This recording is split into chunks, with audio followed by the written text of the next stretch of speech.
Hello, everyone, and welcome back to The Damage Report. I'm John Iadarola. Thank you for being here. It's a Wednesday. Those traditionally, always, are big news days, and so we're very lucky to be joined once again today by Jayar Jackson. How's it going, Jayar? What's up? What's up? What's up? Big News Wednesday. They are big news Wednesdays. We have breaking news that we're gonna be talking about in just a little bit. I am like desperately scrolling through our archives for some elements that we would really like to have for this, but it's Google Docs, so it's taking forever. So we'll see if I get to that. But anyway, thank you for being here, everybody. In addition to the breaking news, and you know exactly what we're talking about, we're also gonna be closing out the show today with Meanwhile in news from around the world that Jayar is gonna be joining me for. We've got a big block that we need to do about this storm and some of the right-wing misinformation that's going around in relation to that. We have Tucker Carlson effectively just admitting what his entire thing is, as well as spinning a new, really sick fantasy about Joe Biden's love life. We've got stuff on the minimum wage. We've got Joe Biden, his town hall was somewhat problematic. So we've got a lot. Jayar, how you feeling about the news today? As usual, I think we got a lot we can go through.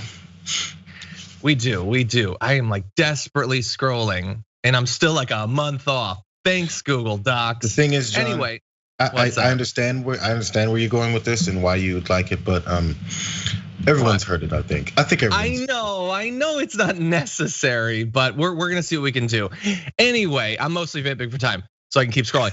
Thank you everybody for being here, regardless of where you are. We really appreciate you joining us. Please hit the like button and share the stream if you haven't already, so that people know we're live and it feeds the algorithm and we get the biggest community possible going on here. That would be great as we go through this news. And as we go through it, if you want to send us comments, tweets, super chats, anything like that, that would be absolutely great. We'll respond to you if you have any questions, maybe on this particular news day, if you have any concerns that you want to express that I can read on the show, actually. So be careful. That would be great too. We'd really appreciate that. But with that, I think I've vamped for as long as I can, and I'm only like a day off of this stuff. So we're gonna see what we can do there. Why don't we? Sorry, Jayar, what were you gonna say? No, just you said you're a day off. You're close. I am definitely okay. Everyone, hold. We're gonna see. Anyway, whatever. I'm gonna find it while we do this. So why don't we launch into this news? Breaking news this morning: Rush Limbaugh, described in the news as incendiary radio host for multiple decades, has passed away at the age of 70 after a bout with cancer. And Jayar is with me today. Jayar, obviously, anyone dying is sad. Cancer is the literal worst, and nobody dies, especially from cancer, without leaving a number of people who are gonna be hurt by that, rightly or wrongly. So obviously, it's sad when someone dies, right, Jayar? It's sad when someone dies, and I hope the family of the deceased finds comfort for themselves as they continue on for themselves. Exactly. I didn't know Rush Limbaugh, so today it's news because he was famous. That's why. And obviously this is a year after the Presidential Medal of Freedom, receiving that from Donald. Everyone having the things that they say about what went on with Rush Limbaugh, but Rush Limbaugh made a name for himself for being exclusionary, for being a racist, for talking down on people, for attacking the least fortunate, the least powerful, and the most attacked people in our country. He was one of the ringleaders of that. He formed the mindset and many talking points for Republicans over the years. He was the kind of mouthpiece Donald Trump was for the past 4 years in the presidency, because he had that kind of platform. President Trump had that kind of platform that Rush Limbaugh kind of had for how many years? 30 years that he was doing his show. So he was one of the reasons and one of the pieces of this Republican approach to politics, a conservative approach to politics that gave us Donald Trump. Let's keep it real. So the people who always said Donald Trump isn't the one bug of this whole thing. He's the feature. He's the one that they've always been. Because I always feel like people say, "Oh man, Donald Trump came and he's coming to destroy conservatives. Look at the way how brash he is. He's not a real conservative. He's doing this, and look at the racism that he's coddling." That's the way the Republican Party has been for quite some time. And Rush Limbaugh was one of the people who made it nice and palatable for people, regular folks out there that are listening to him, the millions of people who listen to him, to feel comfortable with those feelings and to feel actually aggressive in those feelings. And Donald Trump just got into the position to amplify them further. That's really all this is. That's the reason why this conservative media is helpful to people, the politicians like Trump, is because it gives more of a spread of their information to the folks that maybe he wouldn't have reached because they trusted Rush Limbaugh. That's who he was. Yeah, like when people say that Trump says the things they think, a lot of the things they think because Rush Limbaugh said them, honestly. Okay, so we did what we're supposed to do. Now let's be real about all of it. Every time someone dies who's in the public eye and is a controversial figure, we have this national conversation, or just people disagree about how are you supposed to respond to it. And there are some people who think no matter what a person did, no matter who they were, what they said, what they advocated for, the choices they made, we should all be really nice and pretend they were someone else when they died. And if you believe that, I understand it. Death is a serious thing, obviously. I think that bundled up in that sort of evaluation is our own views of how we'd like to be remembered when we die. And none of us are perfect. That is certainly true. That said, we keep it real about everything, and so we're gonna keep it real about these people too, especially, and this is really a special case. It is one thing to be a certain person, but if the only reason we know who you are is because you are that person, if you made your fortune being that person, not just saying things as a private citizen, but being very well compensated to say certain things, then we get to talk about that, and we get to talk about who they are, and we get to talk about who Rush Limbaugh is, because Rush Limbaugh was an aggressively awful person. That is the only reason anyone ever listened to him, is because he hated the people other people hated, and he gave them license to engage in not a 2-minute hate, but a 3 to 5 hour hate.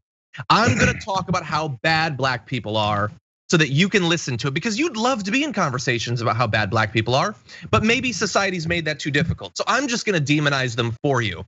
And I'm gonna do that about women, I'm gonna do that about Muslims, I'm gonna do that about liberals, I'm gonna do that about women, everyone. I'm going to hate those people and make it cool for you to hate them too. And that's what he did, and he made millions of dollars doing it.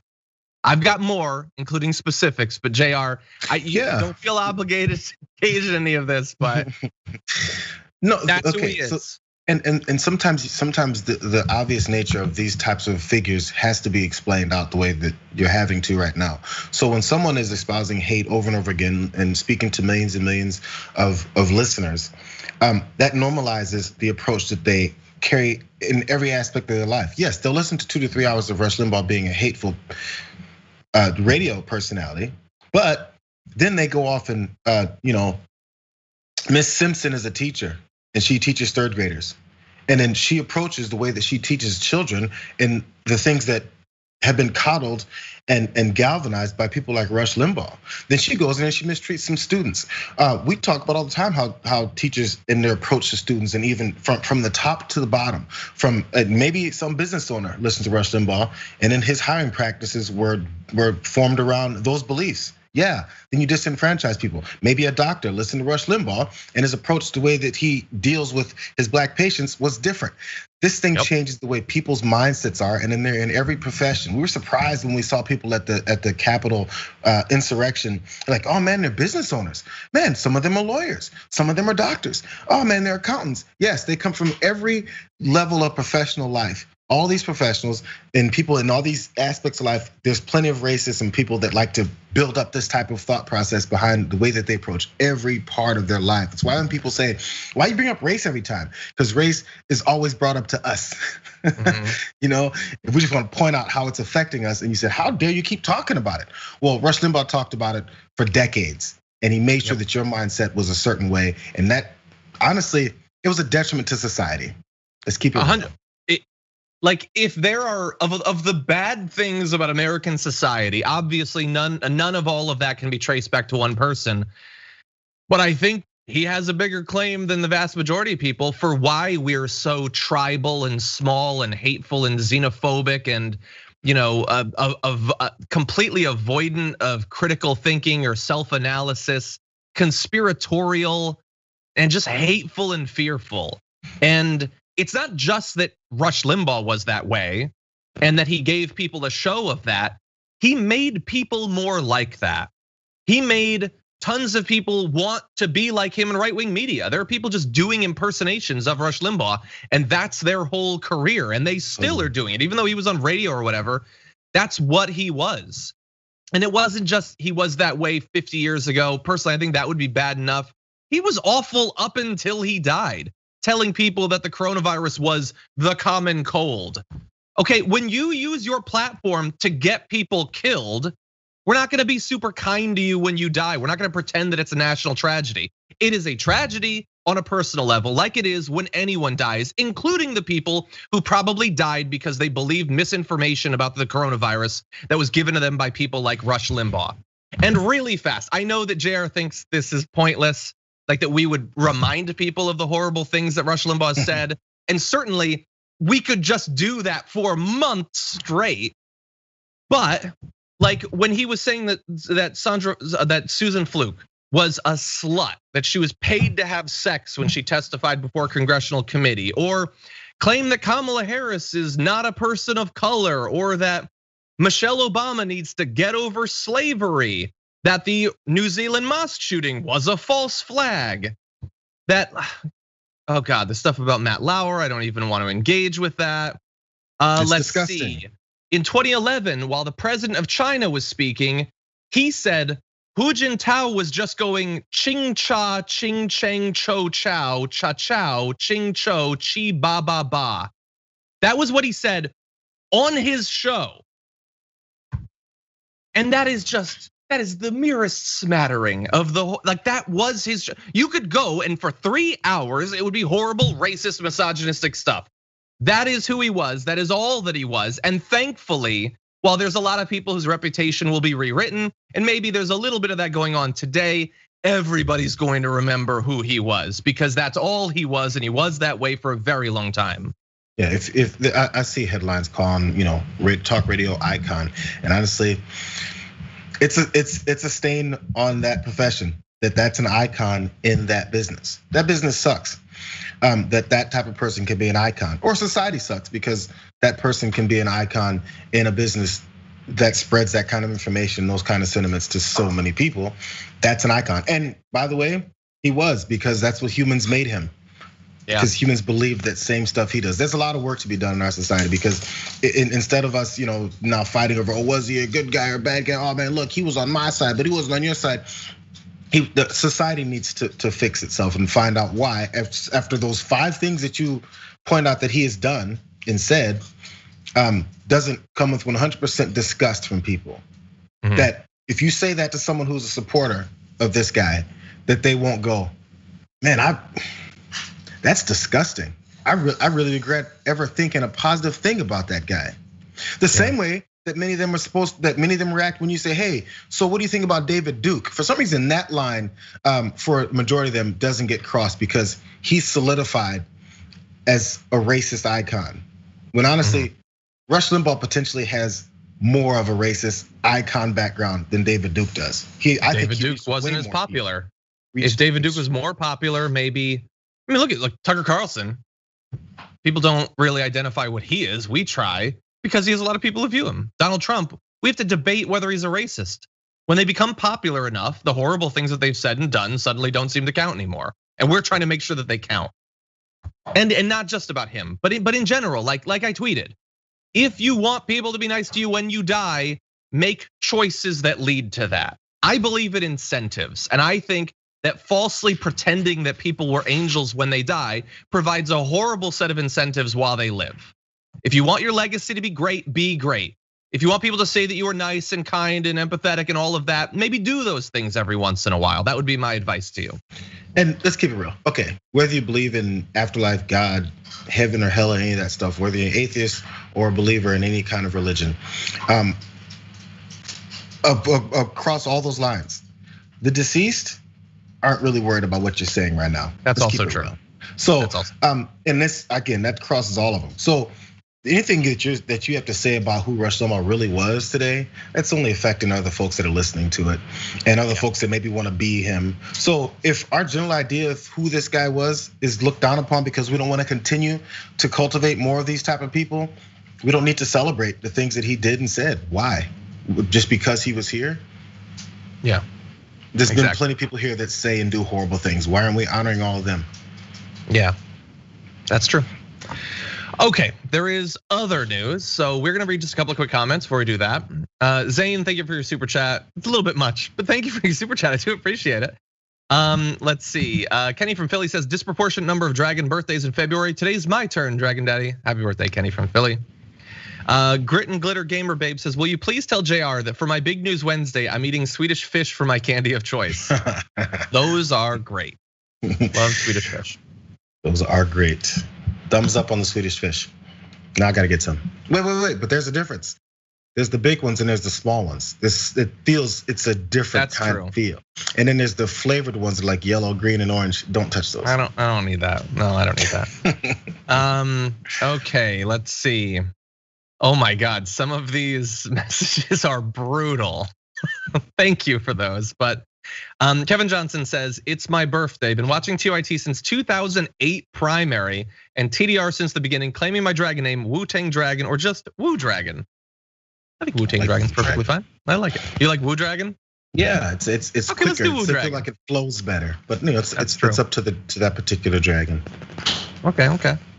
Over on the Twitch section, Bart says, one of my odd jobs in my early 20s from the early 90s was delivering pizza. The store owner was talking about Rush Limbaugh and praising him. The owner let me borrow his book, The Way Things Ought to Be. After reading the book, it validated at that time what I've always known about the ideals and political beliefs of the right wing. It was an important teaching moment in my life. Not much has changed since 1992 of the conservative mind. I never returned the book and still have it to this day to remind me of that moment. Keep your friends close, keep your enemies closer. Yeah, I remember as a kid, maybe the earliest political commentary book I ever read was a Rush Limbaugh book that I got at like a tag sale or something like that. And I just thought it was like, I don't remember much about the book, but there was a lot of stuff about like welfare queens and stuff. And I remember thinking, why is this guy so obsessed? I was like 13 or 14 years old. I was like, why is this guy so obsessed with this idea? Well, we know why. Anyway, with that, let's jump into other news. Absolutely. Okay, let's jump into this video directly, actually. Mark, you saw what happened in Texas overnight, millions left without power, people died. And it seems pretty clear that a reckless reliance on windmills is the cause of this disaster. Okay, so that's a lie. It's a known lie. He knew he was lying while he said it. It's insane to say that the death toll, let alone the power being out across Texas and other parts of the country, people are still dealing with this as we're filming this, was a result of windmills being frozen, but he is a liar. That's what Tucker Carlson does. And so that was the first big segment on Fox News about this theory that all of this is due to the Green New Deal, which hasn't even passed. And then immediately the next morning, coverage of the outages during the February 16th edition of Fox and Friends first ran into the chyron, Texas power issues blamed on frozen wind turbines. Well, yeah, your guy did it the night before. I guess that's true. Fox and Friends framed discussion of the outages around the question of whether this is, quote, what America would look like under the Green New Deal. And you gotta love that. When they look at what we have without a thing and say that's what it would look like if we had the thing. Like the lines for food during the pandemic, this is what it would look like under communism. But we have it right now and it's capitalism right now. Those windmills are frozen, the natural gas places are frozen, everybody has no power. This is not, we don't have the Green New Deal, but it had taken off. And then throughout Fox News, you have things like this little screenshot, green energy disaster. Somehow frozen wind turbines worsen blackouts in Texas. They're at least backing off a little bit. Tucker Carlson said it caused it. They're just saying it made it a little bit worse. Well, look, it's not true. It's not remotely true, but that isn't stopping Fox News from inundating the media and especially virtually every right winger of the country in the idea that the reason things are so bad is because of green energy or the Green New Deal or something with AOC. Take a look at this video. Casey just reported millions of Americans in the cold and dark say the lack of power is because of green energy policies and the vilification of oil, gas and coal, the stuff that really keeps you warm. Coming up, we're looking out for you. The energy wars will focus in. Okay. So yeah, millions of Americans are saying that. Well, potentially, maybe millions of Fox viewers are saying that now after you told them it over and over and over again. Not only on things like Tucker Carlson, but Harris Faulkner. That's just their news. That's just the news. But now the news on Fox in the morning, in the middle of the day, is just playing and commenting on Tucker Carlson clips. It has become such a big part of it. It's obviously not true, and we're gonna go through the actual numbers and all of that. But Jayar, what do you think about this? So just starting off with that last clip. So it's first off, they're talking about Texas primarily because of the storm. What is it about Texas that makes people now suddenly believe that the Green New Deal has been implemented in Texas, where they like to talk about how conservative and anti-AOC like they are, and how anti-climate change that the people that they like to elect are? Like now we're supposed to believe that this is some liberal bastion of climate appropriate energy production? Is that what we're supposed to believe is happening widespread all over Texas? The Green New Deal has been implemented solely in Texas, and that's the problem that's going on now. By the way, she also said this is due to that and attacks on natural energy, whatever term it was. Vilification. So vilification of natural energy like coal and oil and all that has made the winter storm destroy turbines and have everything blow up. How is talking about natural gas and everything make that happen? It doesn't make any sense. But let's continue this war on anybody who has any kind of productive, progressive way to go about energizing our nation and keeping people warm in times like this. They're actually vilifying the old way, and that makes bad things happen. How does that work? Give me the step-by-step direction of how that works. How someone talking about how bad our natural gas situation is, how that destroys things when a storm comes. How does that work? I mean, look, we're gonna get into why the storm is as bad as it is, but it sort of makes sense that we're faced by a crisis. We have a solution proposed to the crisis. No. The solution caused the crisis, even though we haven't even done it, because causality works in reverse if that's gonna protect natural gas companies, coal companies, oil companies, and all of that. We're gonna show you more video, but really fast, just so that everybody understands. Although Tucker Carlson, who has a dozen producers, 20 producers, could have looked this up, said it was because of the turbines. As Bloomberg notes, the region's grid operator has made clear that power plants across all resources, that means of all different types of power generation, had tripped offline. And in fact, data from the grid operator shows that generation from wind farms has actually been exceeding the agency's forecasts in recent days. The Washington Post Energy 202 blog reported that Carlson and the Wall Street Journal editorial boards blaming wind energy for the grid's failure is misleading, adding that while Texas's capacity to generate energy from the wind is down, with some turbines seized up, most of the power generation offline during the cold spell was supposed to come from traditional thermal plants. And an official with the Electric Reliability Council of Texas said yesterday that 16 gigawatts of renewable energy generation, mostly wind generation, were offline, but nearly double that, 30 gigawatts, had been lost from thermal sources, which includes gas, coal, and nuclear energy. And overall, you're gonna have to, well, apparently you don't have to provide evidence to say that it was green energy. You could just say it. When you understand that at this point of the year in Texas, wind only comprises less than 1/4 of their actual energy mix. So the idea that going down would cause all the problems doesn't make sense, especially when traditional coal, oil, natural gas is actually shutting down at higher rates. The largest source of electricity in Texas is natural gas. Then you have wind and solar, you have coal and nuclear. They're all suffering, and wind and solar aren't even suffering the most, but all of that is inconvenient. You would need to actually care about the truth to dispatch your massive production team to find that out. Well, but John, I'm sure it's just an honest mistake, Jayar. Yeah. Tucker Carlson, sure, we disagree with him on some things, but he's just a good faith actor, you know? He makes mistakes from time to time. This isn't a purposeful lie that has now taken over Fox News to get people to not trust the Green New Deal. He's just a good faith actor. That's all. And by the way, John, you did miss this segment. He came on later, and he had an expert come on and talk about the makeup of the energy production and distribution within the state of Texas. He was also there to point out the fact that Texas is like the leading, what is it? The leading producer of all this kind of energy in the United States.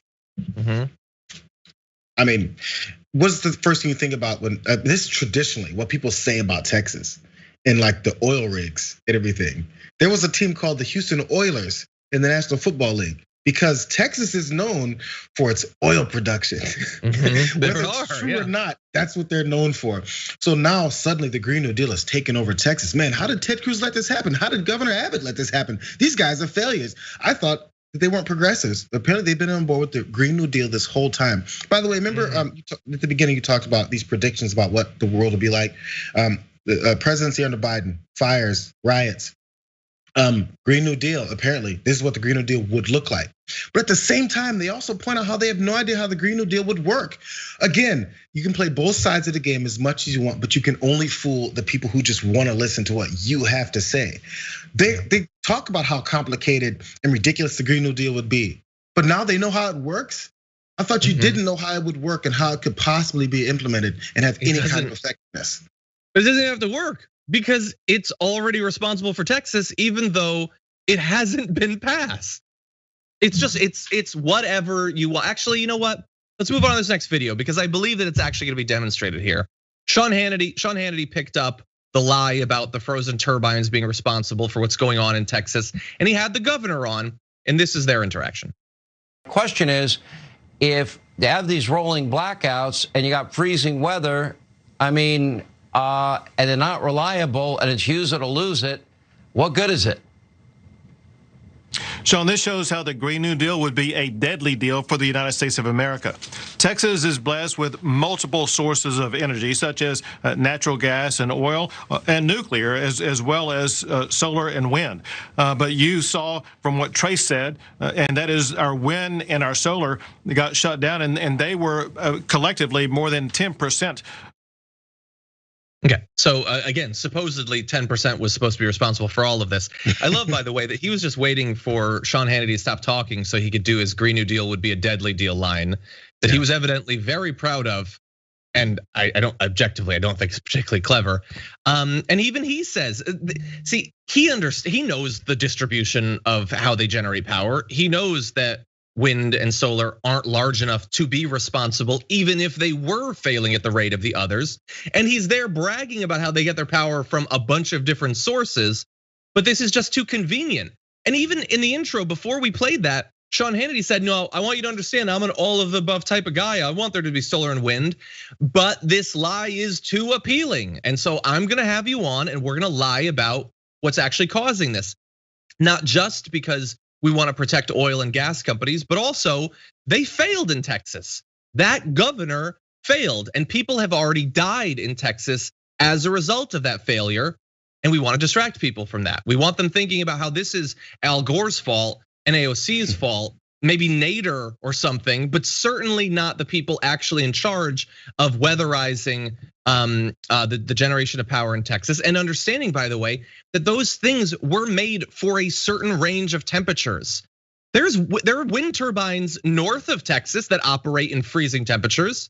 Why do those operate, but not the ones in Texas? Because the ones in Texas aren't supposed to have to deal with those extreme temperatures, but they do because of climate change. Their solution would be to stop using those things, go even more into gas and oil and coal and natural gas and all of that, which would make the problem even worse. And again, it's causing those to fail too. So they want to double down on what is literally failing even more and would make the problem worse anyway. Never ignore when leaders of a certain group, or specifically politicians, what their response is to something like this. Yes, no one brought in this particular winter storm that's hitting the South like crazy. It's a natural thing that happened, right? Now, yes, we have some effects, potentially climate change, all that stuff. But if a winter storm hits and it affects all of these systems, if your leadership doesn't look at that problem and say, how can we fix this and how can we make sure it doesn't happen again? Or how can we at least be better prepared for it? It could be as simple as drainage when rain comes, things like that where you're prepared for natural things that happen. If then your response is to start blaming other political initiatives instead of doing something about it, this problem will happen again. And in fact, the current problem will get worse. It's like what happened with Flint. When the problem was discovered with the water and the pipes and everything, which should have been discovered and addressed beforehand so that it wouldn't have happened. Once it happened, cover-ups start happening. Protection of your job starts happening. Political attacks on the other starts happening. Rather than doing your job and fixing what the problem is and even saying, we were unprepared for this, I promise you we're gonna be prepared now. Yeah. Because we already know that you were unprepared. We're looking at it and we're seeing people dying, we're seeing people suffer and trying to figure out what to do next. Now, if your response is now I'm gonna attack the other group that has some kind of other plan and then say, I didn't do anything, it was your fault that we never actually even implemented your plan.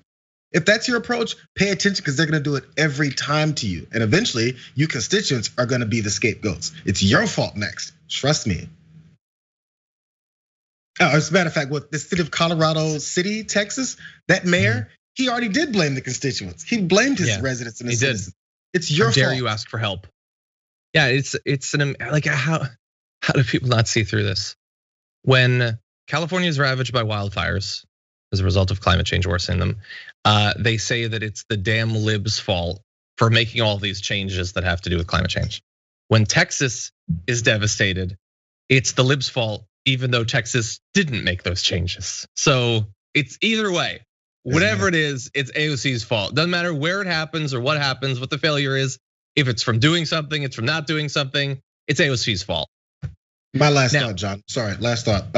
Just the way America is run in general, we're the weakest and the strongest country in the world. We have this military that can kick everybody around, but then we're afraid because people are gonna attack us. We're the richest and the poorest country in the world. And we're so rich, we can do whatever we want, but we're so poor, we can't actually afford to do anything for the constituents and for the citizens that actually make up all of that money. As long as you can play we're the strongest and the weakest, we're the best and the worst side at the correct times, you can just continue to retain your power, and that's all this is. Yeah, it's like we were saying about Antifa. Like Antifa are little nerds who live in their basement, and like strong white patriots are so much stronger. Also, Antifa are super soldiers, and they're gonna kill every cop in the country. It's like it's whatever it needs to be. It's the best and the worst. It's the best at times. It's the worst at times for reality. Anyway, really fast. Why is the storm so bad? Not because of the turbines, and weather is complicated, admittedly. But here is a climate specialist, Jeff Barodelli, who's gonna try to explain a little bit of what scientists think might be leading to these record-breaking low temperatures in the South of America. We ought to talk about why this is happening. We've been talking about this for weeks here on CBS This Morning, but the Arctic is warming, both for natural causes, a sudden stratospheric warming, but also because of climate change. Now, this is just a theory, but when climate change warms the Arctic, we think that it causes the jet stream to become floppy and wavy, and so the polar vortex escapes. And in this case, it has moved 4,000 miles from where it would typically be, right towards the beaches of the Gulf of Mexico. And when you push Arctic air into the tropics like this, you're bound to cause problems. And one of the problems that you cause is the fact that it's clashing with very warm, very humid air, and a lot of wind shear or twist and turn in the atmosphere. And that's why we had that big tornado in the Carolinas. Well, that severe weather threat's gonna be moving west as we head into Wednesday and Thursday.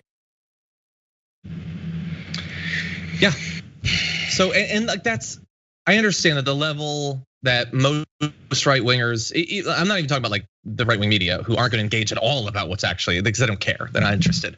But their viewers will be like, well, you said it would get hotter. Okay, I understand that people talked about global warming and that seems as if it's some sort of universal thing. No, climate change will cause many problems. It is upsetting a variety of different natural balances, and that has a lot of effects. Some places will be wetter, some will be drier, some will be colder, some will be hotter. It's gonna change a lot of things. A lot of them are not gonna be great for humans, basically. And so yes, it can lead to drier areas in California that worsen wildfires, and it can also lead to incredibly cold temperatures in Texas and other states across America. Understanding that could potentially lead to policy changes that might make those storms less terrible in the future. Just saying squirrel turbines is not actually gonna help anyone. Because that's the argument. You give those details of how this actually works. A meteorologist or a scientist will point out specifically how it works, but the opposing argument will then be, but that doesn't make any sense. But what about snow? Like, it's ignoring the obvious nature of the explanation and just going, it was really hot last summer. It was just so cold though. You don't have to say why. You don't have to say what situations brought that on, which what that guy was just pointing out, which I didn't know. I don't know how that works. It's not my job. But then if you, who doesn't have that job, go, but there was snow, and then you have this, I got you point. That's the argument that we're having. Yeah, they're getting us nowhere. Okay, we're gonna read a couple of comments. By the way, heads up to the producer and the director. We're gonna save the B block for tomorrow because honestly, I don't even want to see Tucker Carlson's face anymore after what he's doing right now. So we'll deal with this insanity, and these clips are insane tomorrow. I'll make Anna have to suffer through that, unfortunately, but I can't deal with it right now. So we're gonna get ready to go on to the Biden town hall. But first, Franklin Sharpslicer has a poem. Maybe I probably shouldn't read it, but am I sorry Rush is dead? You bet. I just sent him a carton of cigarettes. No one wants a bloke to 10 toes up or to croak. Now DJT will seance advice. Can't say it will always be nice. Bye Rush. It's art, okay? You can't criticize it. Jeez. Can't criticize it. Thank you, Franklin. Late bloomer, thank you for your super chat. There's others that I cannot read, but thank you for your support. I am reading them. I can't read them out loud.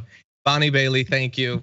May Money into Building says, what did windmills do to these people? Sheesh, they blame everything on windmills. Sup, Jayar, hi, John. Yeah, they give you cancer and they shut down when it gets cold. That's apparently true. Also, Antifa probably shut them down. Paul Franklin says, I wonder if a Medal of Freedom can get you across the river Styx. Jeez. Okay, over on Twitch, Kelly June gifted 2 tier 1 subs.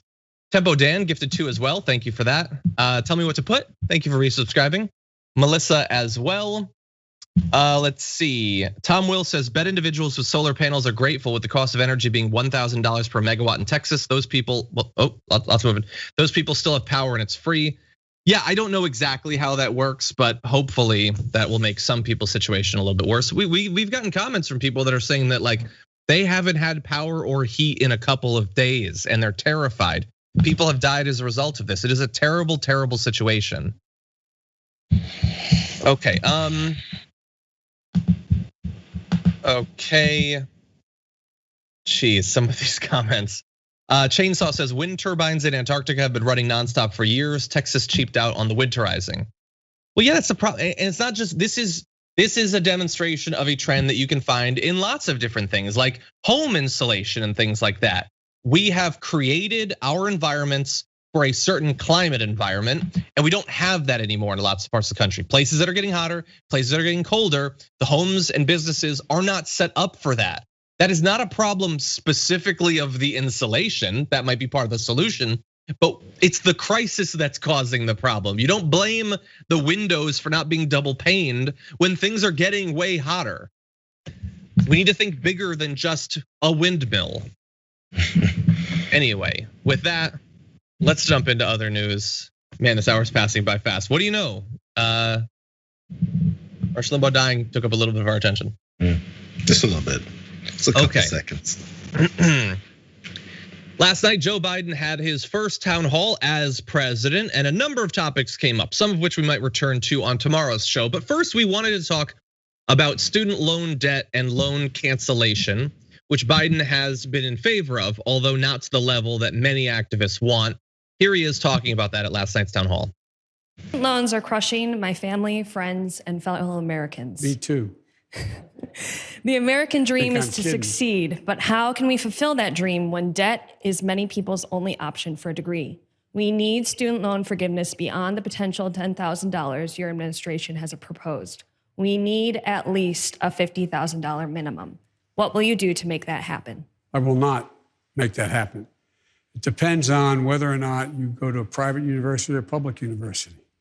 It depends on the idea that I say to a community, I'm going to forgive the debt, the billions of dollars of debt for people who have gone to Harvard and Yale and Penn and schools, my children. I went to a great school, I went to a state school. But is that going to be forgiven rather than use that money to provide for early education for young children who come from disadvantaged circumstances, that we should be eliminating interest on the debts that are accumulated, number one. And number two, I'm prepared to write off the $10,000 debt, but not 50. Mr. President, let me ask you. Because I don't think I have the authority to do it by sign of a pen. Okay, so I mean, look, Jayar, he was at least honest. He said, "I'm not gonna do that. I'm not gonna make it happen." And there's more there. I'm gonna give you first. Yeah, I'm a little confused at because this is what when I read it, I was like, I need to see how he said this, because the way that it was written was that he's not willing to do $50,000 of student debt to eliminate, but he's willing to jump on board for 10 because he doesn't think he can do 50 from the stroke of a pen by signing an executive order, whatever process he may go through. Does that mean he can do it for 10? Because that's what it seems like he's saying. I'm not sure if that's what he means. That's what it seems like. So again, I'm not a constitutional scholar. I'm not I don't know every aspect of the way that all these orders would work. But is there a limit? So at 10,000 you can, because is that written somewhere? But if it gets $10,000 and $1, then that means you can't do it by the stroke of your pen. Well, I mean, he has to be talking about executive orders because anything could be done through legislation. So he seems to think there's something I can do, but not so much. I'm trying to like play devil's advocate. What could he possibly be talking about? And I'm coming up blank. Now, maybe I'm just ignorant or dumb. I don't know. That's possible. It's happened before. Or he just doesn't want to do it, and this seems like a convenient out. That I can't do that by the stroke of a pen. No, you have every bit as much authority. The authority is vague and has been used broadly in other areas for bad stuff, sure. But if you're saying you're gonna do this, but there's some dollar amount, okay, well, then what is it? Is 10,000 the most that you falsely think you have the legal authority to do as president? Or could we get 11,000? Maybe 14,000. Do I get thrown in jail if I say 17,000? What exactly is the cutoff point? Because there is a wide range between 10 and 50. And in that range, I would say dwell millions of Americans whose hopes and dreams are being crushed under this debt. So maybe it's worth us thinking a little bit about and seeing how much help we can actually provide. Because Chuck Schumer even seems to think you can do way more than 10,000, let alone education activists, people who are trying to get this cleared. So why do you think that? And by the way, he cannot just adjudicate this on town halls responding to a question. If this is his defense, then he needs to provide actual evidence or he needs to be corrected. And if he can't be corrected, then he needs to be attacked by other Democrats pointing out that he is lying when he says 10,000 is the cap. It isn't, and it matters. 15,000 would help a lot more, 25 far more than that. I've had student loan debt. I'm thankfully free of it now, but there are millions and millions of Americans who desperately need this aid. And him sort of just cavalierly saying, nah, that's as much as I think I can do, is just not acceptable when there's so much at stake. Yeah, so this is also the way certain kinds of Democratic politicians feel comfortable with Republicans still having this level of power that's close enough to holding it. They can blame them for the reasons that they agree with them. I'm not gonna do that. I can do 10,000, so I can still sound like I'm all actually for some kind of student debt relief. But I can't do 50 because we got to send that to Congress. And we know what's gonna happen in Congress, or at least in the Senate for sure. They're gonna be against it. So I tried, you guys, I tried. Now, if there's too much of a Democratic control over these branches of government, then they have to do something, or they have to be honest, openly honest, completely, and say, yeah, you know what, we can do it. And we can even do it through Congress. But I just don't want to. It would have to get to that point. And if you get to that point, you just look bad. So we're like, we need to keep some semblance of a Republican Party here and not completely decimate them so that we can lean on them as being the bad guys when they are. Yeah. But we are actually agree with them on these bad decisions. That's what they still need them for. That's why Nancy Pelosi said she wants a strong GOP. A strong GOP means just strong enough that we can leave them there, that when we agree with them, which is a nice percentage at the time, it can be just their fault. When they're all bad. Jayar, we just got a comment, and I'm not gonna name the person. You know, I love people who give us feedback, and it says in all caps, "Give them a break. It's a pandemic and a recession." No, and you know what? I'm not going to specifically because it's a pandemic and a recession, which I've looked into. It affects people other than Joe Biden, and affects them in a way that being crushed under tens of thousands of dollars of student loan debt is actually worse for them. He's the president. He's gonna be okay. He's wealthy. He's gonna be just fine. But people who've been suffering in this terrible economy that are being crushed by a BMW worth of student loan debt, they need help. And his ability to sign an executive order isn't, as far as I can tell, affected in any way by a pandemic. In fact, I would say it's a great justification to do it, rushing aid to people who need it most. But I want to ask you a question, Jayar, because he referenced in there, it depends what school you went to. We don't want to be canceling debt for people who went to Harvard. What do I care where someone got their education? Again, you know what that is? What does that matter? It's making it seem like you're the everyday guy. And you know, all the rich and elitists went to Harvard because that's the thought process and the illustration we have in our head of the type of folks who go to Harvard. I've never been to Harvard. I went to USC, which I think probably has a similar feel because there's a lot of rich kids that go there. And there's a lot of kids, by the way, that aren't rich that went to USC that actually got by because there's like, this is a prestigious school. There's a way that I can get ahead. I will accumulate this debt in order to get ahead because that's what's basically been promised to me. If I get this education, I'm in. What do I have to worry about? Yeah, $90,000, $100,000 worth of student debt. Who cares? I'm gonna be making millions. You know what school I went to? I went to Harvard. So there's not just all these rich kids. Yes, there's plenty, and they'll pay their own way, whatever they wanted to do with Harvard or any of these other schools, Stanford, all of them. But there's plenty of kids that go there who were told, you go here, you're now on the level of what we always called the Harvard and Stanford and USC and all those kids. And it's not always the case. In fact, most times it's not.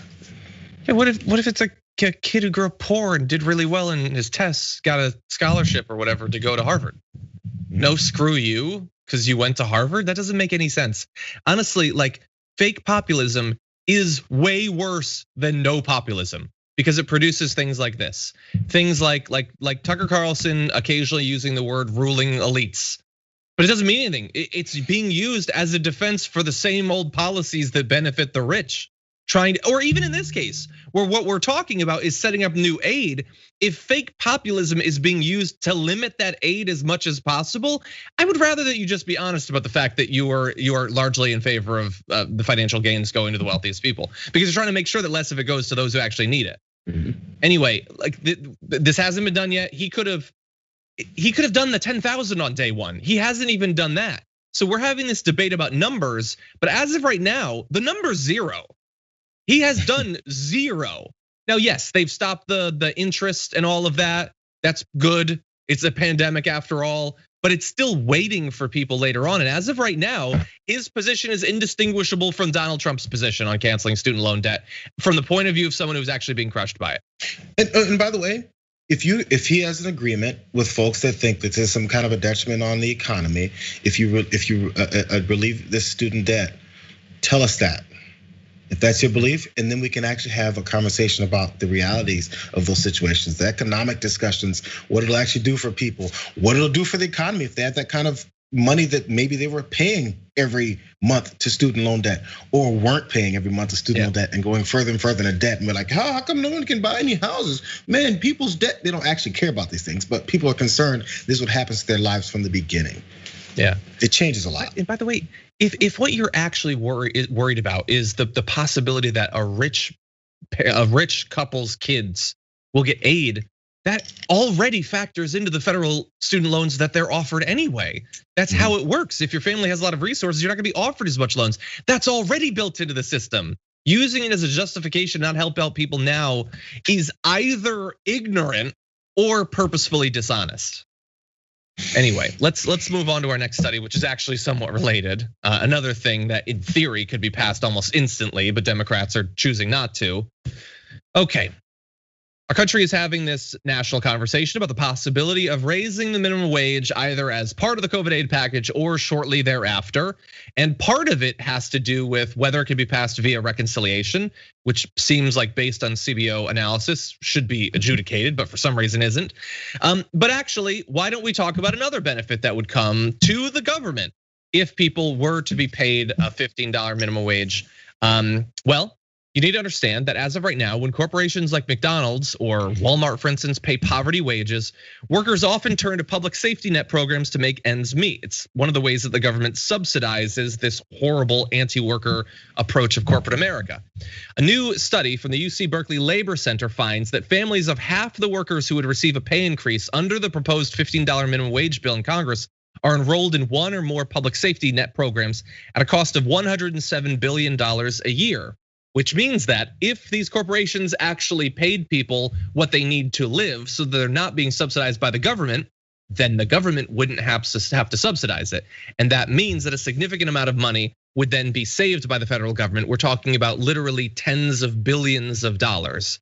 Now, I'm not saying that that's one of the biggest things that they're gonna consider about whether they should pass this or not.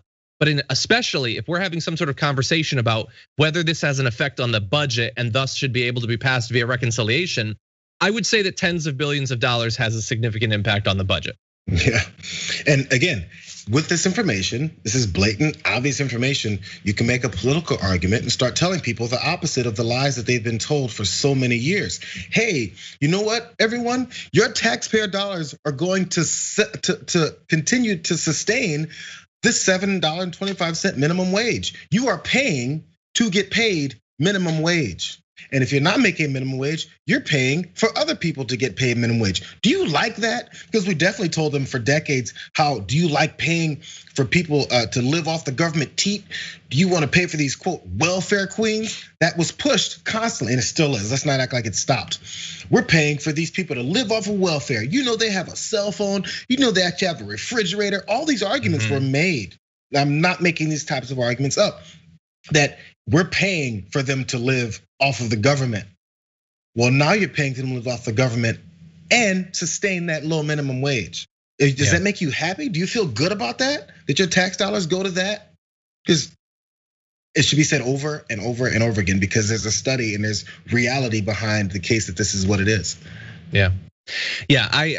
We occasionally will cover studies of, what the actual impact of raising minimum wage is on employment and things like that. We try to just take the great academic work that's being done in these areas that directly bear on potential policies, and just put it out there. I hope that people are integrating it. I honestly, I think that things like this, I don't think that Republicans, and I'll include Kristen Sinema and Joe Manchin, who don't think it should be included in the COVID aid bill, are seriously opposed to raising the minimum wage because they're worried employment's gonna go down by 3%, even though it's not. I really don't think that. I think it is an opposition to paying these people what they should be worth. It's the idea that it is a lesser thing. You are doing work that's not important. If it was important, you'd get paid more. And we really don't care. Sometimes they're more explicit about those arguments. Sometimes it's a little bit more hidden, but that I think is what's actually underlying it. Yeah, anytime someone's gonna complain about unemployment being a problem and small businesses going under, small businesses go under and unemployment is still a problem. Are we sitting at 1% unemployment or something? Is America the bastion of unemployment, of employed people in the world? Because we've got so many and everyone's on board and everyone's so damn happy? Is that what's really happening? Because you don't wanna change what's happening with the system? We're acting like we have this great system where everyone is thriving, and if we change it, everyone's gonna be living on the streets, which is what we see more and more actually in our society. Okay, with that, we are running low on time. We're gonna just quickly do this story so that we have time for meanwhile in. We'll see what we make of this. Let's launch into it. Donald Trump is continuing his unprecedented streak of not appearing in public or speaking, which is much appreciated. Thank you to the former president. But with Mitch McConnell, the new Senate minority leader, attacking him over his impact on the Capitol attacks, even though Mitch McConnell did vote to acquit him, Donald Trump has put out a letter attacking Mitch McConnell. And we just want to read you a few of the highlights from it. and then why we think it's important, what we think this letter might represent. So he starts by saying the Republican Party can never again be respected or strong with political leaders like Senator Mitch McConnell at its helm. McConnell's dedication to business as usual, status quo policies, together with his lack of political insight, wisdom, skill, and personality, has rapidly driven him from majority leader to minority leader, and it will only get worse. The Democrats and Chuck Schumer play McConnell like a fiddle. They've never had it so good. What? And they want to keep it that way. We know our America First agenda is a winner, not McConnell's Beltway First agenda or Biden's America Last. Well, Jayar, can we do a bit of a fact check on that America First agenda being a winner? Yeah, it won in 2016 and it won in. It lost. Yeah. It lost. That's right.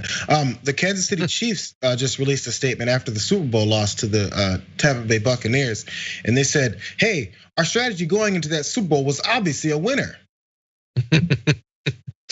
It's their first down first agenda. It's definitely better.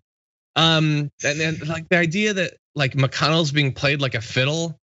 McConnell so far has gotten everything that he wanted, considering he's the minority leader right now. All I want is like his attacks against McConnell are perfectly fine. I hate McConnell, but like I want people to honestly evaluate what is happening, who a person is, what they're trying to accomplish, the relationship between them and other political actors, because I really don't think that we can successfully run campaigns, advocate for policies if we don't get that stuff. And everybody thinks that everybody is something they're not, that Joe Biden's a communist, Joe Biden's trying to pass the Green New Deal. He doesn't even support the Green New Deal. Anyway, it all ties together. But there's a little bit of defense of his effect. We were talking about the America First agenda. He says, in Mitch's Senate over the last 2 election cycles, I single-handedly saved at least 12 Senate seats, more than 8 in the 2020 cycle alone. And then came the Georgia disaster, where we should have won both seats, but McConnell matched the Democrat offer of $2,000 stimulus checks with $600. How does that work? It became the Democrats' principal advertisement, and a big winner for them it was. Look, that's sort of true. Although Trump put out that statement about the 2,000, he never really seemed to care about it. He certainly didn't actually make it happen. And I love that it's like, I saved all the seats that we won, all the seats that we lost. That's you, buddy. That's a convenient way to look at elections. So he looks at everything in life that he loses at. Go ahead. Yeah, well, look, I'm gonna jump ahead because there's a lot here. But anyway, he's gonna close with saying Mitch is a dour, sullen, and unsmiling political hack. And if Republican senators are going to stay with him, they will not win again. He will never do what needs to be done or what is right for our country. Where necessary and appropriate, I will back primary rivals who espouse making America great again and our policy of America first. We want brilliant, strong, thoughtful, and compassionate leadership. That's what he wants. This is a big moment for our country, and we cannot let it pass by using third-rate leaders to dictate our future. So look. No, go. This is obviously the beginning of the official divide of the Republican Party, and we knew this. We're saying Mitch McConnell was upset because Trump, nuclear bombed their chances in Georgia, so he's mad because that lost Mitch McConnell power. That's when you got him angry, right? Now they had their divisions. This is the official split. Mitch McConnell started with his speech after he voted to quit, and now Trump is responding. So we'll see where it goes. As far as people wondering what the importance potentially of this, little looks like a cat fight is, this is now Trump is saying either you're on my side or you're on his side. Whose side are you on? Now let's see where the lines, where the foot soldiers start landing, and where the Republican Party goes. I mean, I think we know that. And we've been talking about this. That Mitch McConnell is probably fine. I mean, he just won re-election. Heads with Trump, Mitch McConnell actually won. You lost. I mean, Mitch McConnell sucks. I get it. And basically everything that Trump said about Mitch McConnell is true. He is dour and sullen, although Trump is pretty dour and sullen himself. But anyway, the future of the Republican Party and the sorts of campaigns they're gonna be running, that does matter to everyone because we're gonna be dwelling in that political reality. And whether the Republican Party comes out as the Mitch McConnell party, which I can't imagine it will, or much more likely is either the Patriot Party as an actual third party, or it is so taken over the Republican Party that that's effectively what it is.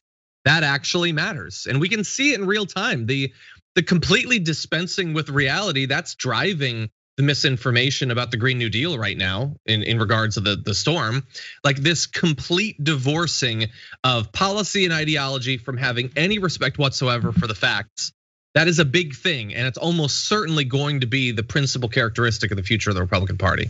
It's the only place they have left to go.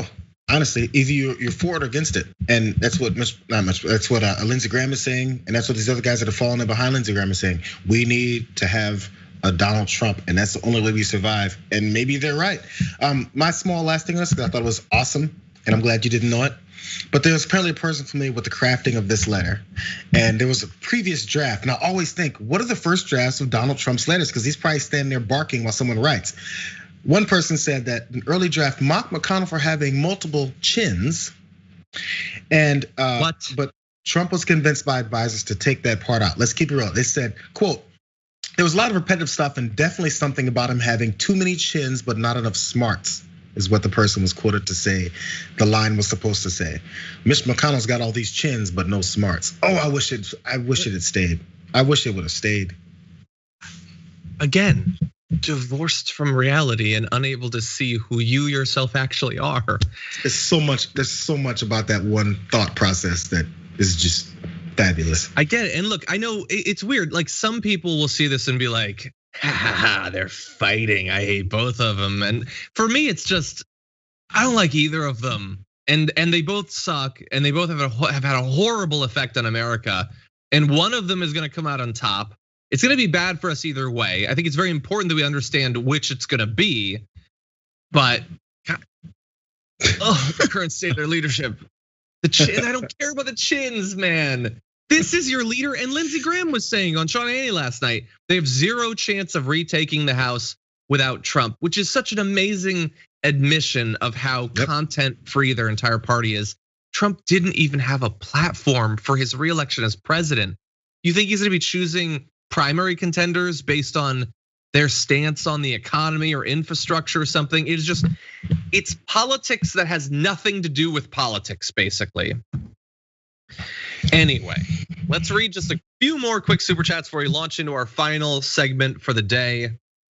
Let's see. Bernie Hart Dragon says, I'm in Texas. That's the first thing I saw on social media when this happened about the turbines, and shut that down. No wonder Republicans hate education. Jeez. Okay. Matt says, thank you, John. Now I know that everything is AOC's fault, probably also the corona. Yeah, where was she when that started? Anyway, Iron Dragon says, I live in Austin. We lost power in our apartment Sunday night. We're sticking it out with the animals. However, all the homeowners I know haven't lost power at all. That's interesting. Brian says, I went to a public state university and came out with $60,000. If higher dollar amounts require Congress, put it in so that we know who to vote out.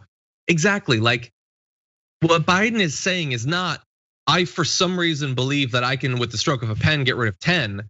But with the Dems in the Senate and the House, we can make it 50. He's not saying that. He's saying it's not gonna happen because he's not even talking about legislation. So he doesn't wanna say, I don't wanna do it, but his behavior screams, I don't want that to be the outcome. Anyway, let's see. Matt says, as I said before, hope that Trump will start a new third party. I hope so to some extent. I think that there's some potential horrible side effects as a result of that. Trump doesn't know how to start a third party. He's gonna say collect some money and move on.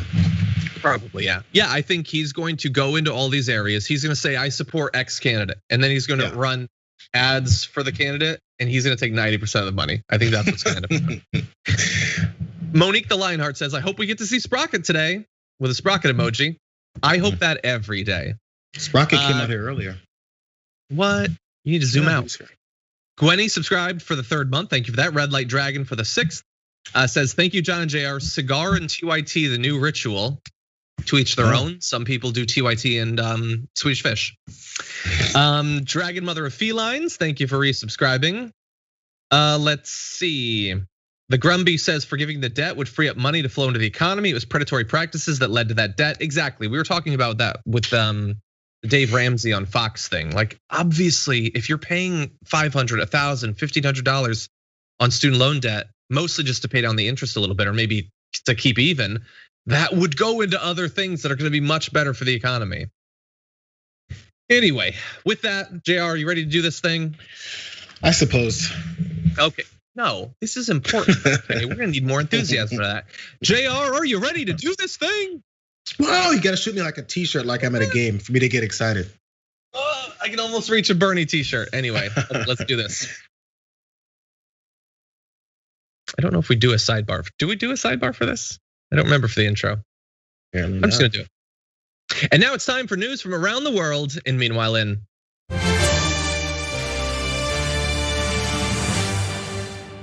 Meanwhile, in India, the strike back against both the farmers' protesters as well as anyone aiding those protesters continues, with an Indian activist sort of linked to Greta Thunberg being arrested.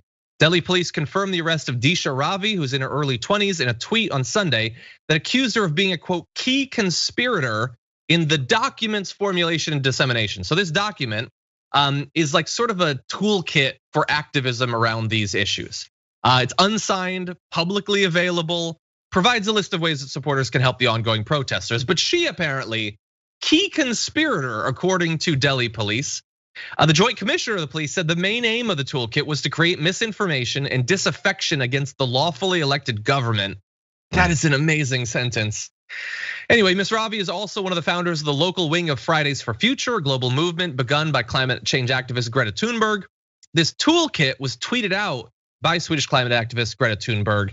The police say the call was to wage economic, social, cultural, and regional war against India. No, it's just a document to help provide a little bit of aid, show solidarity with this protest movement. They're accusing her of sedition and conspiracy.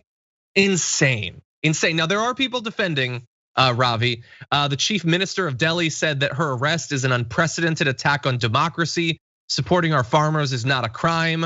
Well, that waits to be seen, but it shouldn't be. And thousands internationally have signed an online petition calling for her to be freed. She just was sort of involved with this document, didn't create it. Even if they had, I can't see how that's possibly a crime in any way. So I feel like every time we touch base on this, it's the police going another step too far in their strike back against these protests. That means they're potentially losing the public debate about what's going on there.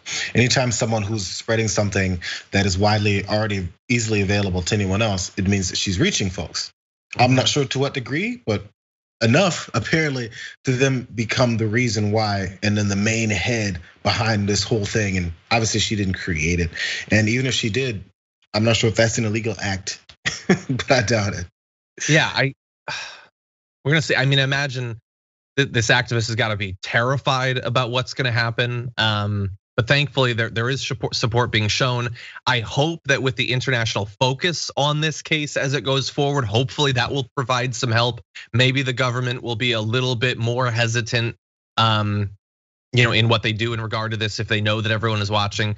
But it's absolutely horrific. There's nothing wrong with showing solidarity with people who are trying to, organize for their economic rights. And hopefully people internationally will continue to support this. Yep, half of it is to punish her, the other half is to make sure no one else becomes another one of her. Maybe. Yeah, and with a lot of Indian celebrities, actors, and things like that speaking out, it's also threatening to them. Do you want to tweet out links to websites if that could lead to you being accused of sedition and conspiracy? Anyway, meanwhile in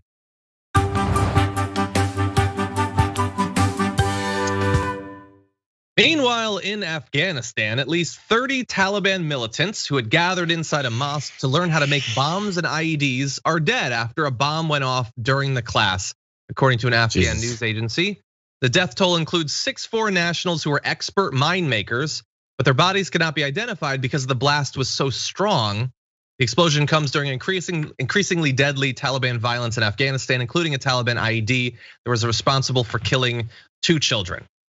And the Taliban says it will continue its violence until United States troops are fully withdrawn from the country.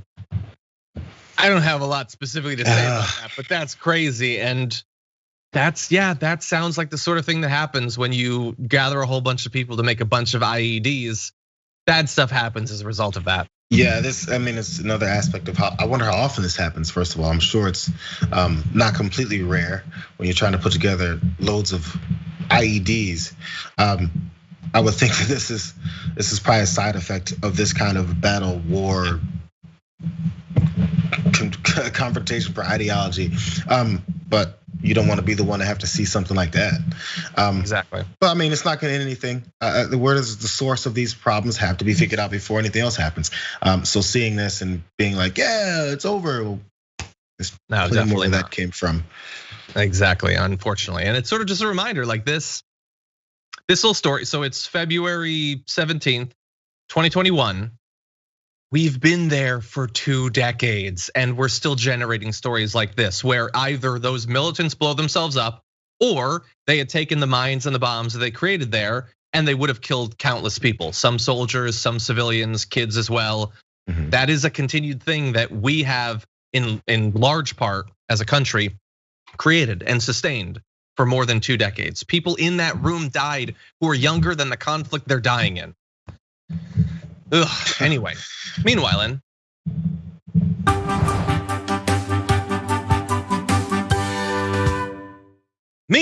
Mexico is trying to fight an international battle to make sure that the distribution of vaccines becomes, I was gonna say equitable, but really just a little bit more equitable, because it is anything but. Now, we've been talking about this for some time. There are entire regions of the world that have had no doses of vaccine. I believe when we last talked about Africa, there was one country that had gotten 15, and that was about it for an entire region of the world where hundreds and hundreds of millions of people live. Well, now, Foreign Minister Marcelo Ebrard told reporters yesterday that the Mexican delegation of the United Nations will file a complaint at the UN Security Council tomorrow concerning the inequality and inequity that he says impede vaccine access. Right now, Mexico has only managed to administer about 750,000 vaccine doses, although they've signed purchase agreements for the eventual delivery of more than 230 million doses. There's this program COVAX designed to increase the equitable access to the COVID vaccine internationally.